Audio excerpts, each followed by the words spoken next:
Hello, friends. Welcome to Calligraphy Tips with Lindsay. Someone recently requested a tip video on guidelines, and a number of people have asked about the guidelines in other videos I've shared over the years. So, I thought today we could take a look at how they can be used. When you're first starting out, guidelines are incredibly helpful. They're like the training wheels on your first bike. As you get more comfortable with your calligraphy, you may rely on them less and less, but even the most experienced and professional calligraphers still use guidelines for writing where level lines and consistent sizing matter.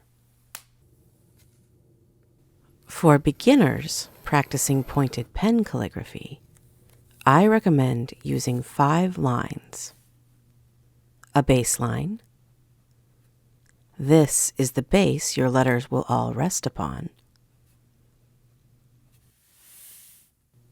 An X height line. This is also commonly called the waistline. It marks the letter height for your lowercase letters. An ascender line. As indicated by the name, this marks the height of all your letters with ascender loops, like L's and F's and H's and so on. A descender line, which sits below the baseline and marks the bottoms of all your letters with descender loops, like Y's and G's.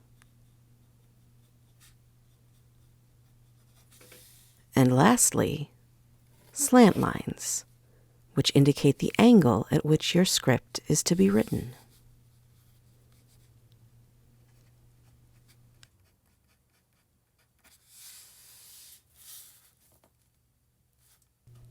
Different calligraphy scripts have different proportional relationships between the height of the lowercase letters, the X height of the script, and the heights of the ascenders and descenders. It's important to look up the proportions of the script you're practicing before making your guidelines. Most copperplate style scripts have a ratio of 3:2:3 for ascender space to X height to descender space.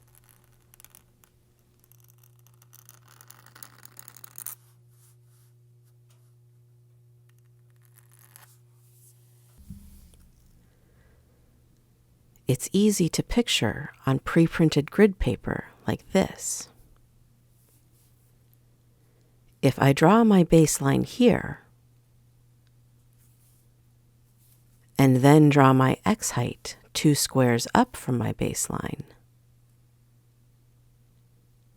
I know that my ascender line will be another 3 spaces up from my X height,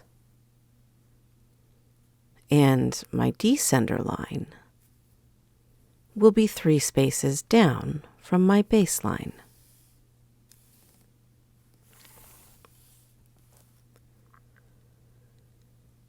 With these guides in place, I have a band in the center where most of my writing will be, and then bands at the top and the bottom where all my various loops will go. With pointed pen scripts, you can choose to make your letters and their X height as big or as small as you'd like.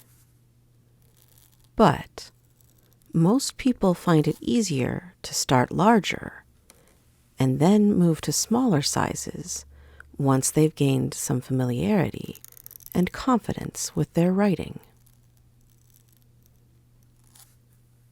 I think an X height of around 1/4 inch or 5 to 7 millimeters is a good place to start. Different scripts are also written at different slants. So, again, it's important to know the correct slant for whichever script you're going to practice before adding it to your guidelines. Script slants are described by the number of degrees in the acute angle that is formed between the baseline of the script and the angle at which it's slanted.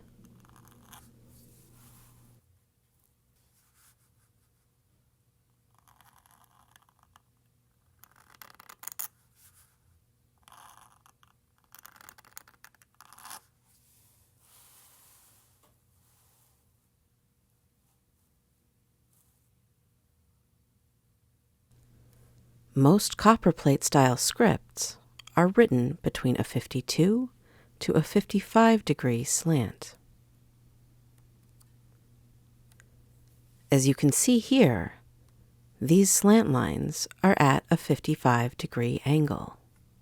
This specific pad is from John Neal Bookseller, and you can find similar ones from Paper and Ink Arts, as well as some art supply stores. If you're not using pre-printed paper, you can use a compass to draw a single slant line, and then use a ruler to draw additional parallel slant lines. See-through rulers with printed guides like this one are super handy for this, especially if they have a compass. The more practiced you become, the less you'll need to rely on your slant guides. At a certain point, it's a good idea to start practicing without them too.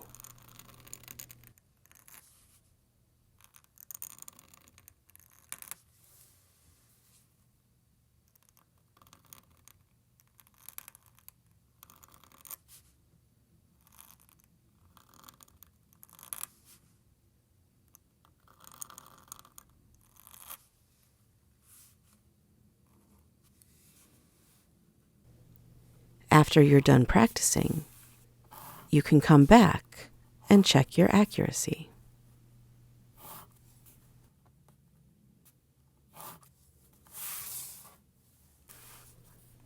There are 2 additional guidelines you may come across that are helpful to know about and include sometimes. Caplines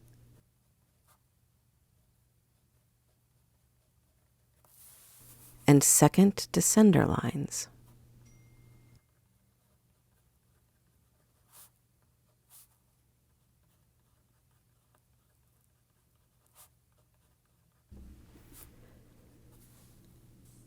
A capline may be used when the capital letters of a script are a different height than the ascenders. This is more common with broad edge scripts, but it can be done with pointed pen scripts as well. The capline can either be above or below the ascender line, depending on the proportions of the script. Most often, it will be below the ascender line on pointed pen scripts, because the ascenders can have big decorative flourishes that rise high above the rest of the writing. A second descender line may be used for certain scripts with letters that drop partially into the descender space, but don't extend all the way down to the standard descender line. The lowercase f, p, and q are the most common letters to do this.